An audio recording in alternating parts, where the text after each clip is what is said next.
Bismillahirrahmanirrahim. Innamal mu'minuna alladzina idza dzukirallah wajilat qulubuhum wa idza tuliyat alaihim ayatu zadathum imana wa ala rabbihim yatawakkalun. Hanya saja sesungguhnya orang-orang yang beriman itu jika disebutkan nama Allah wajilat qulubuhum, maka bergetar hatinya, lintuh hatinya, terasa ada kekuatan dan bisikan yang keras di jiwanya ketika nama Allah disebutkan. Seperti yang kita ceritakan kemarin, ada seorang perampok besar itu di Damaskus itu, di Baghdad itu. Namanya Fudail bin Iyad. Perampok hebat, ingin merampok rumah seorang janda tua. Ada versi yang lain, dia sebagai induk angkang dari semua perampok. Tapi kita ambil versi yang pertama sajalah.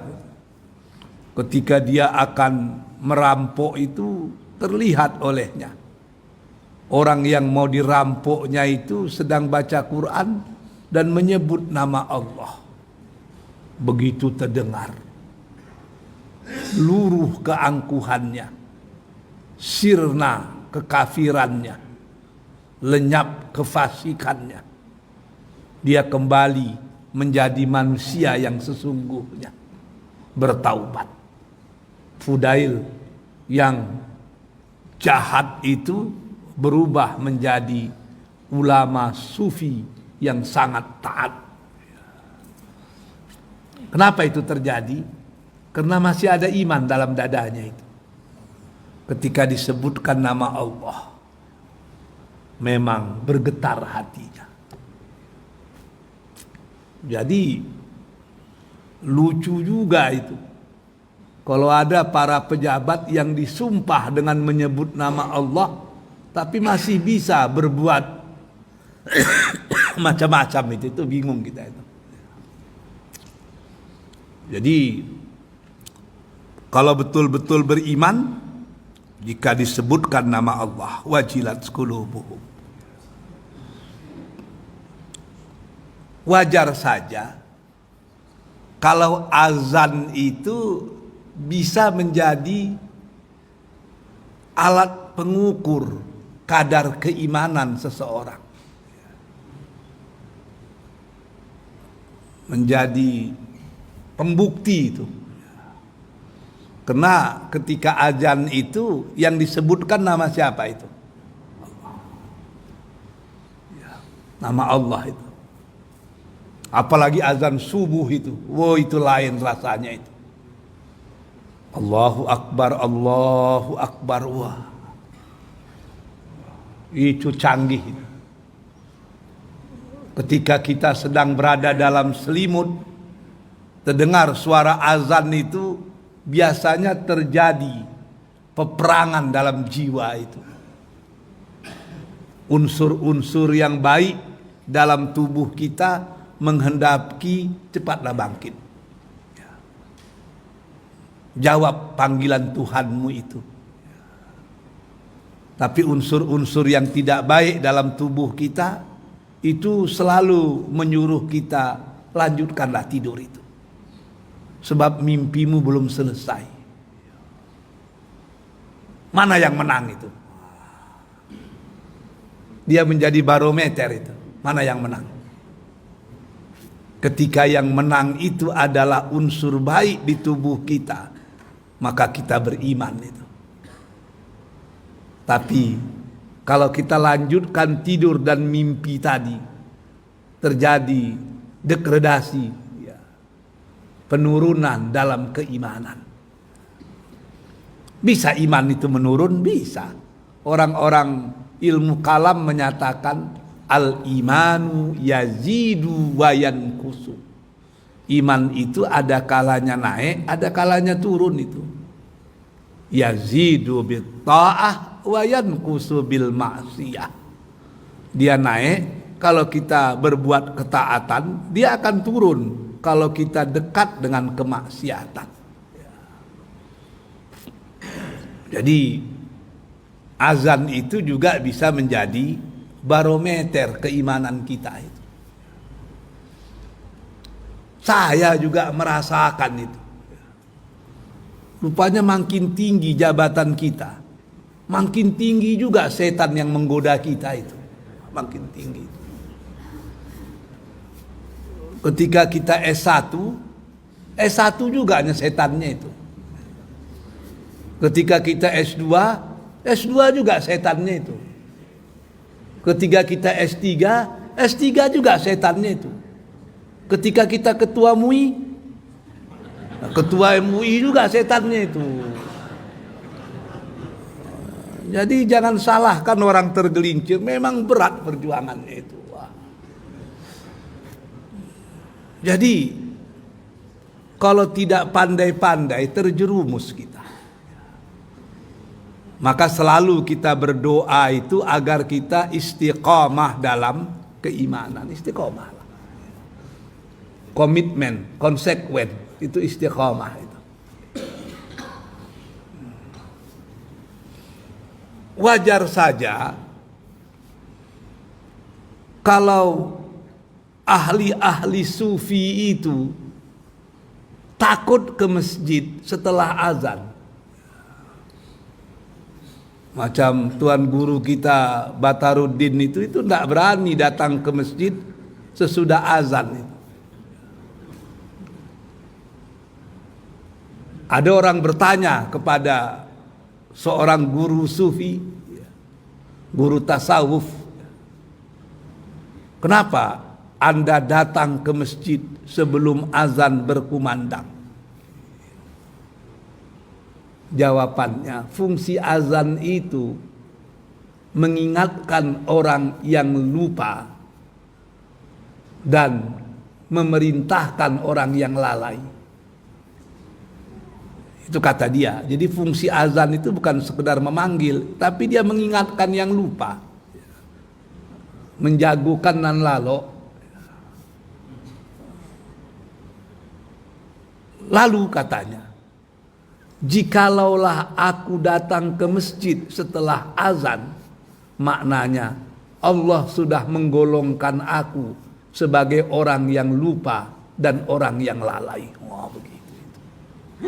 Jadi halus. Rasa orang tasawuf itu halus itu. Jadi kalau kita datang setelah azan, menurut dia seperti itu, sama dengan yang lalai dan yang lupa itu.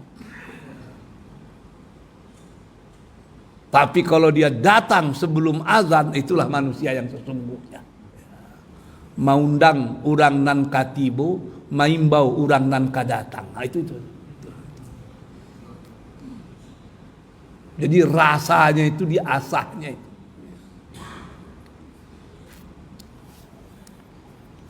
Wa idza tuliyat 'alaihim ayatuh, apabila dibacakan kepada mereka ayat-ayat Allah itu, zadathum imana, imannya pun bertambah itu. Karena iman itu ada di hati, bibitnya, benihnya. Sementara bacaan Quran itu seperti pupuk. Begitu Quran dibacakan, maka bibit iman yang dalam hati itu akan tumbuh berkembang. Oleh sebab itu, kalau memang kita ingin iman kita bertambah kuat, perbanyaklah bersahabat dengan Al-Quran. Baca Quran itu. Kalau kita pergi di perjalanan, hidupkan juga lah. Apalagi sekarang sudah canggih kan. Di handphone bisa di-download. Paling tidak kalau sedang sendiri-sendiri, dengarkanlah. Sebab kalau sedang rame-rame, mungkin kita asik mau tahu lama. Kalau kita hidupkan pun nanti tidak enak dengan orang. Tapi waktu kita sendirian, hidupkan. Sebab Quran itu aneh Quran itu. Itu yang dalam bahasa Arab disebut dengan i'jazul Quran. Aneh. Anehnya positif. Di antara keanehan Al-Quran itu dibaca oleh orang yang tidak paham apa isinya, tapi dia merasakan kenikmatannya. Itu Quran itu. Abang saya, Bang Lukman Sam ini tidaklah terlalu dalam ilmunya tentang bahasa Arab itu. Tapi ketika dia duduk sendiri-sendiri, terdengar alunan bacaan Quran, tidak tahu dia apa maksudnya itu, tapi sejuk di dadanya. Tenang dirasa, sajuk di kiro-kiro, tenang. Paham tidak kita? Tidak, tapi kok tenang gitu ya.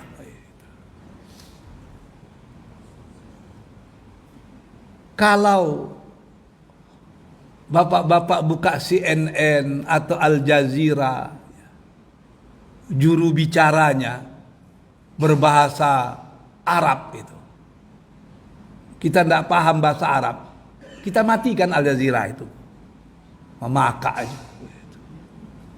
Begitu juga CNN, dia menyampaikan berita dalam bahasa Inggris, kita tidak paham, kita matikan CNN itu. Atau kita ambil TV Prancis itu, TV 5 itu. Kita dengar berita dalam bahasa Prancis. Tidak paham kita matikan itu. Tapi coba buka Al-Quran, terap. Tidak paham kita apa yang disampaikan Qari tadi. Tapi ada getaran lain dalam diri kita itu. Walaupun kita tidak memahaminya. Itu yang disebut dengan i'jazul Quran. Saya baca cerita ayahnya Hamka, Syekh Abdul Karim Amrullah. Diundang oleh Haji Omar Said Cokro Aminoto ke Jawa, ke Surabaya mau bertemu. Sore-sore ditengoknya dari pantai Surabaya itu Pulau Madura dekat saja, dekat itu. Naik sampan mungkin ya 1 jam paling lama lah. Oh, kepingin pula lah dia ke Madura itu. Dia pun pergilah ke Madura. Rupanya ombak agak kuat, sehingga lambat kapal sampai ke seberang. Karena arah ombak menuju Surabaya, bukan menuju Madura, lambat. Sehingga malam sampai di seberang itu.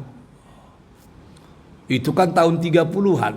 Madura tahun 30-an kan masih seram-seram ngeri itu. Mereka pun jalan. Di tengah jalan keluarlah para perampok dari semak-semak itu. Kena dilihat orang baru.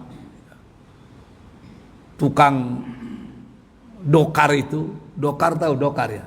Dokar kalau bahasa Minang bindi. Kalau bahasa Jawa mungkin apa andong ya, andong. Apa bahasa lainnya itu? Sadu. Delman, ya delman. Ya. Jadi tukang delman itu udah ketakutan. Memang daerah itu sering terjadi pembegalan. Kata ayahnya Hamka, terus kita balik ke terminal, balik ke pelabuhan, balik. balik ke Surabaya. Tapi kita dikejar orang kiai, nggak apa-apa, teruskan. Dia pun membaca surah Yasin. Dikeraskannya Yasin wal Qur'anil Hakim innaka laminal mursalin ala siratim mustaqim.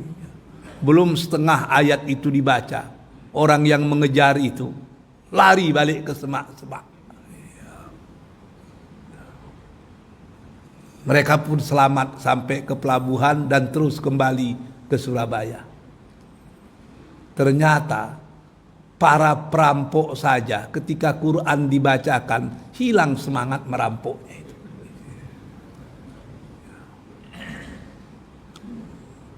Kenapa? Zadathum imana. Quran itu luar biasa, aneh. Paham nggak orang yang mau membegal itu bacaan Quran? Paham nggak itu? Enggak itu. Tapi setiap ayat itu akan menusuk hati orang yang beriman. Karena Al-Quran itu memang diturunkan untuk orang yang beriman. Itu kehebatan Quran itu. Tidak paham, tapi kita bisa merasakan kenikmatannya. Yang kedua, i'jazul Quran, keistimewaan Al-Quran itu dibaca oleh orang yang sama pada waktu yang berbeda akan merasakan perbedaan tersendiri. Bapak-bapak baca Quran, waktu sedih, maka Quran itu akan menjadi penghibur. Yang dibaca ayat yang sama. Kita sedih, kita baca alam nasrah laka sadrak. Kita gembira, kita baca ayat yang sama, alam nasrah laka sadrak. Ayat itu akan menjadi rim agar kegembiraan kita tidak melonjak-lonjak. Orang yang sama membaca ayat yang sama di waktu yang berbeda, dia akan merasakan sesuatu yang berbeda. Kalau sedih, Quran itu jadi penghibur.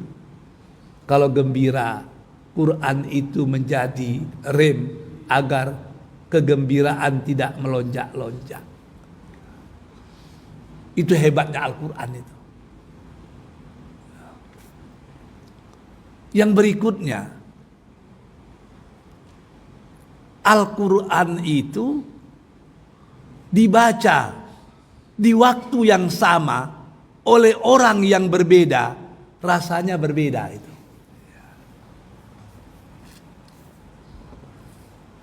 Kita tadarus.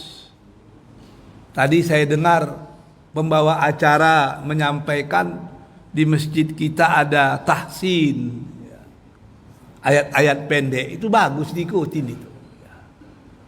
Ketika kita tahsin, bacalah ayat yang pendek. Paling pendek apa kira-kira? Inna a'tainakal kautsar.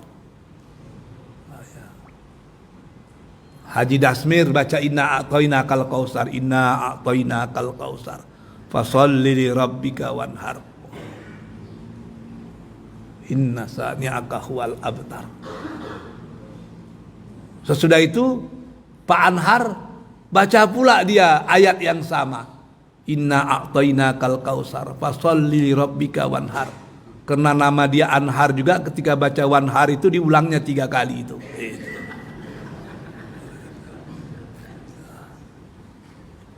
Jadi baca juga.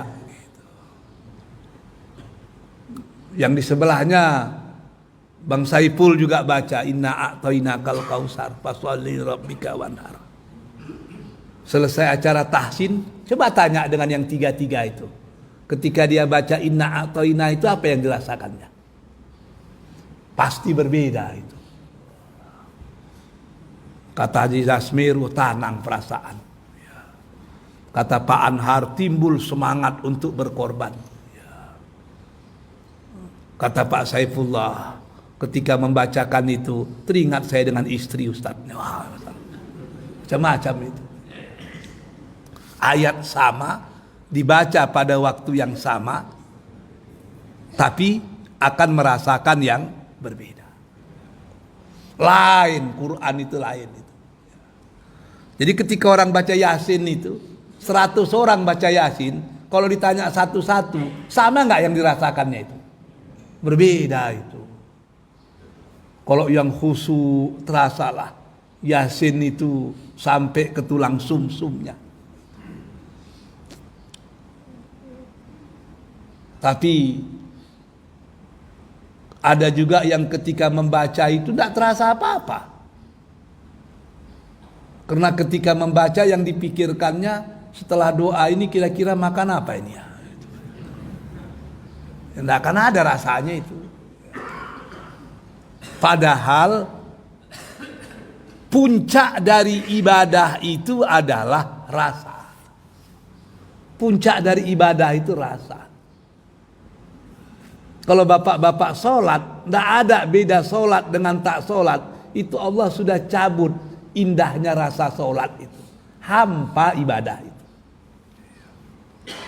Kalau bapak-bapak baca Quran dengan baca koran, sama saja. Berarti Allah sudah cabut nikmatnya baca Quran itu. Udah kehilangan rasa itu. Kalau ibu-ibu tidur, di sebelah ibu-ibu ada suami ibu-ibu, tapi ada dia dan tak ada dia sama saja, habislah itu. Habislah, tak ada itu. Selesailah itu lagi. Artinya pernikahan sudah kehilangan perasaan. Bahasa kitanya mungkin, kalau bahasa Pariamannya mungkin married without soul. Pernikahan tanpa jiwa itu. Tapi kalau bapak-bapak pergi jauh, nginap di hotel, tidur sendiri, istri tidak ada, tapi ketika kita tidur, bantal guling yang di sebelah seakan-akan itulah istri. Wah, itu luar biasa itu. Artinya dia tidak ada di hotel, tapi tetap ada di jiwa. Itu yang paling paten. Kena rasa tadi, rasa itu. Maka orang-orang yang selingkuh itu kena sudah kehilangan rasa itu. Maka dia mencari rasa yang lain. Padahal mencari-cari itu tidak akan pernah dapat akhirnya. Tidak ada itu. Kalau bicara cantik, ada orang cantik di dunia ini? Tidak ada itu. Hari ini kita bilang istri kita cantik. Begitu umurnya udah 40, tentu banyak yang lebih cantik lagi kan. Ibu-ibu juga demikian itu. Hari ini kita katakan suami kita ganteng. Ya. Tapi ketika umurnya sudah 50-an, perut sudah mulai buncit, macam-macam itu. Ada yang lebih ganteng daripada dia, banyak itu. Maka diperlukan adalah qanaah. Itu yang paling penting, qanaah itu. Makin tua kita qanaah lah. Apa itu qanaah? Mensyukuri apa yang ada, betul itu. Tapi karena saya dosen filsafat, kalau ditanya orang kepada saya, apa itu qanaah? Saya hanya bisa menjawab, qanaah itu adalah kalau kita tidak bisa mendapatkan apa yang kita cintai, cukuplah mencintai apa yang sudah kita dapatkan, itu qanaah. Jangan bandingkan hidup kita dengan hidup orang lain. Kalau kita bandingkan, kita kehilangan jati diri, sebab kita tidak mungkin menjadi orang lain. Maka saya sering mengulang-ulang, apa yang sudah kita dapatkan sekarang, itulah yang paling baik untuk kita. Yakinlah itu. Bapak-bapak punya istri cantik, alhamdulillah. Qanaah, bersyukur kepada Allah. Kenapa? Kalau jalan sore-sore kita bangga, di samping kita ada bidadari. Wah. Mujo nandak dapet dirayah, malang nandak dapet ditulak, dapat istri jelek. perlu kita marah-marah, jangan qanaah, bersyukur kepada Allah. Kenapa bersyukur dapat istri jelek? Iya, karena tidak ada laki-laki lain yang mau kepada dia terkecuali kita. Maka hilang sifat cemburu. Wah. Berapa banyaknya suami resah jiwanya ketika punya istri cantik, dia dinas luar. Dinas lama pula 2 minggu. Oh, itu berpikir, siapalah yang mengganggu istri saya, siapa yang mengganggu istri saya. Istri saya cantik di rumah. Tapi kalau istri kita jelek, jangankan 2 minggu, 2 tahun kita tinggalkan aman, itu tidak ada yang ganggu. Selesai itu. Jadi ada positive thinking di situ. Ibu-ibu juga demikian, dapat suami kurus, alhamdulillah. Suami saya kurus, macam Ano Daniel. Kenapa kurus? Makannya sedikit. Mujuan nandak dapat dirayah, malang nandak dapat ditulak. Dapat suami gemuk macam Bang Lukman Syam. Perlu marah? Allah, jangan marah. Bersyukur sajalah, alhamdulillah suami saya gemuk. Kenapa alhamdulillah? Kalau banjir Pekanbaru, tidak perlu beli pelampung, aman kan? Itu yang disebut dengan qanaah. Syukuri sajalah, jangan dibanding-bandingkan lagi. Kalau dibanding-bandingkan, kita akan lari dari satu harapan ke harapan yang lain, dan kita tidak pernah mencecahkan kaki di bumi kenyataan. Yang ada itulah yang nyata, maka nikmati dan syukuri sajalah. Itu. Jadi i'jazul Quran, itulah kelebihan Quran itu. Orang yang nggak ngerti merasa sejuk. Orang yang membaca Quran, orang yang sama membaca Quran di waktu yang berbeda, rasanya berbeda itu. Orang yang berbeda-beda membaca Al-Quran di waktu yang sama, rasanya juga berbeda. Berbeda. Makanya Utsman bin Affan itu kalau membaca Quran itu menangis-nangis itu. Menangis. Dan ada hadis Nabi yang menyuruh kita menangislah kalau membaca Quran itu. Maksud menangisnya bagaimana itu? Renungi betul-betul, resapi betul-betul. Utsman itu menangis sehingga jiran-jirannya protes kepada Rasulullah. Gimana itu Utsman itu? Dia baca Quran tengah malam, kami mau tidur, tapi terseduh-sedan sampai menangis luar biasa itu. Sehingga Rasul pun menegur Utsman, jangan begitu betul lah. Jadi itu yang disebut dengan keanehan Al-Quran, keajaiban Al-Quran itu. Bahkan pahalanya juga demikian. Ada kelas tahsin, orang yang sudah bagus baca Al-Quran, dia dapat pahala itu 2 kali lipat, bisa 3 kali lipat. Orang yang belajar tahsin, dia bagus, paham dia maknanya, banyak pula pahalanya itu. Orang yang belajar tahsin, belum bisa dia membaca secara betul, sehingga banyak salah qalqalahnya, salah tajwidnya, salah panjang pendeknya, dia dapat pahala itu. Bukan pahala salah, tapi pahala belajar. Oh, luar biasa itu. Jadi itulah kelebihan daripada Al-Quran. Maka wajar saja andai kata kita betul-betul membaca Al-Quran, atau Al-Quran itu dibacakan kepada kita, zadathum imana, maka iman akan bertambah. Wa ala rabbihim yatawakkalun, dan hanya kepada Tuhannya lah mereka bertawakal. Tawakkala yatawakkalu tawakkulan. Artinya apa itu? Mewakilkan. Kita serahkan kepada Allah. Istri kita sakit. Istri kita sakit. Kata dokter harus dioperasi. Maka dokter bedah mengoperasi istri kita. Kita serahkan istri kita kepada dokter bedah. Itu namanya kita wakilkan kita kepada dia. Tawakal.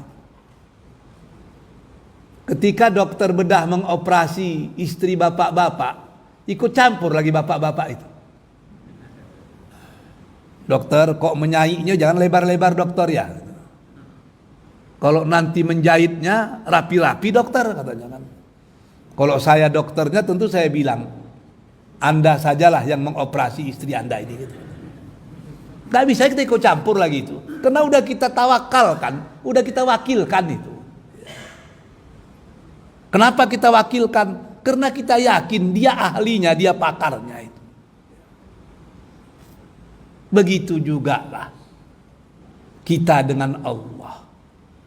Kenapa ketika istri kita dioperasi oleh dokter bedah, kita tidak kenal dengan dokter bedah itu, tapi kita yakin dan percaya dokter bedah itu akan memberikan yang terbaik untuk istri kita. Kenapa? Karena kita yakin, karena dia dokter, dia bisa melakukan itu. Padahal kita tidak kenal. Pertanyaannya, kenapa kita ragu mewakilkan urusan kita kepada Allah, padahal kita kenal dengan Allah? Kenal gak kita dengan Allah itu? Kenal, dia Tuhan kita itu. Sekarang kita wakilkan kepada dia, apa yang kita risaukan lagi? Coba kita bayangkan bagaimana hebatnya tawakal Nabi Ibrahim itu. Nabi Ibrahim menikah dengan Siti Sarah, bertahun-tahun tidak punya anak. Siti Sarah berinisiatif meminta suaminya menikah dengan pembantunya namanya Siti Hajar. Menikah. Lahirlah anak yang bernama Ibrahim, yang bernama Ismail. Baru beberapa bulan, kecil anak itu baru. Datang perintah, bawa anak ini ke lembah sunyi sepi di kota Mekah sekarang. Itu bukan jalan yang rendah, bukan perjalanan yang pendek itu. Lebih kurang 1000 kilometer juga itu. Anak masih kecil, masih merah lagi, disuruh bawa ke sana. Istri baru melahirkan. Ibu-ibu yang baru melahirkan tahulah. Apa kalau sekarang jangan lagi lah. Kalau sekarang itu teknologinya udah hebat. Anak saya yang pertama lahir di Siantar. Bidan yang menolong. Seminggu nggak bisa ngapa-ngapain itu, tidur. Apalagi orang kampung kan disuruhnya apa, dibalutnya itu, di apa namanya, dibodongnya apa namanya itu. Nggak boleh itu. 3 hari, 4 hari tidur aja begitu. Tapi anak saya yang kedua lahir ketika kami sedang sama-sama kuliah di Kuala Lumpur. Saya ngambil doktor, dia ngambil S2 karena S1-nya di Unan itu kan. Pagi subuh melahirkan, sore udah duduk dia. Saya terkejut itu. Rupanya canggih teknologi itu ya. Apalagi sekarang, tentu lebih canggih lagi. Tapi melahirkan di zaman Nabi Ibrahim, coba kita bayangkan itu. Obat, ya ala kadarnya, semuanya serba ala kadar kan. Baru beberapa bulan melahirkan, datang perintah, bawa anak dan istrimu ini ke lembah sunyi yang tidak berpenghuni itu. Perjalanannya lebih kurang 1000 kilometer itu. Jalan. Kendaraan paling-paling unta dan kuda. Sampai di sana, tidak ada apa-apa. Tandus. Padang jarak, padang tekukur, kering kerontang. Makanya lembah itu tidak pernah dilalui orang. Karena tidak ada yang bisa didapatkan di situ. Udah sampai di situ, dipikir Nabi Ibrahim disuruh memulai kehidupan di situ. Ternyata tidak. Kata Tuhan, tinggalkan anakmu di situ. Kau balik ke Palestina. Istri yang dicintai, anak yang disayangi, yang 80 tahun berdoa baru lahir. Begitu lahir, disuruh tinggalkan di tempat yang tidak menjanjikan apapun. Lintuh hati Nabi Ibrahim itu deh, jemaah. Sedih itu. Kita aja ketika meninggalkan istri di rumah orang tua kita, karena kita ada acara atau ada hal yang penting, itu kurang enak juga meninggalkan lama-lama itu. Itu rumah mertua itu nggak enak. Ini di tempat yang tidak berpenghuni sama sekali, tidak ada air, tidak ada apa, disuruh tinggalkan di situ.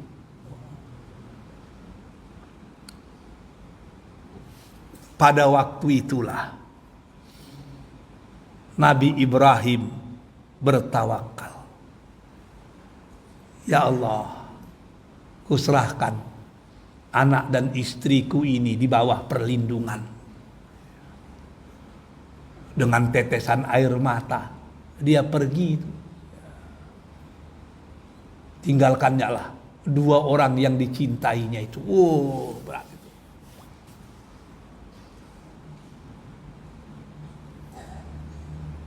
Dan karena tawakal itu tawakal itu penuh, maka Allah la yukhliful mi'ad. Dia tidak pernah mengingkari janjinya. Gara-gara Ismail dan ibunya tinggal di Mekah, maka muncullah air Zam-Zam.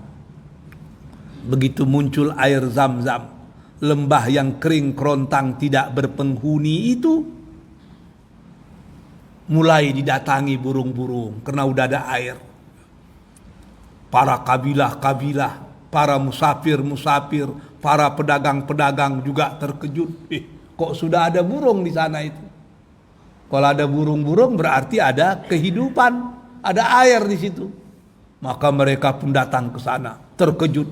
Sudah bertahun-tahun, berpuluh tahun kami lalu dari daerah ini, tidak pernah ada air. Sekarang kau sudah ada air. Maka tempat yang sunyi itu menjadi persinggahan, akhirnya menjadi perkampungan, dan kemudian menjadi kota.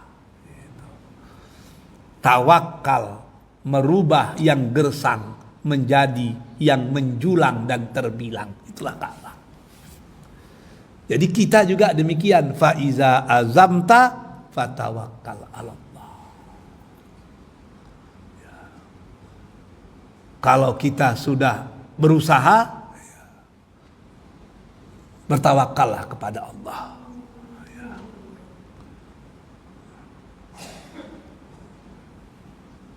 Jadi itu hakikat daripada tawakal.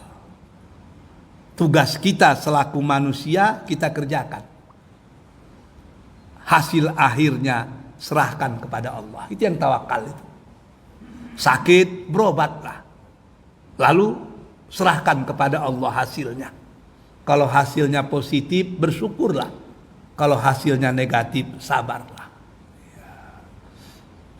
Jangan ragu, karena kita ini ciptaan Allah, maka Allah pasti memberikan yang terbaik untuk kita.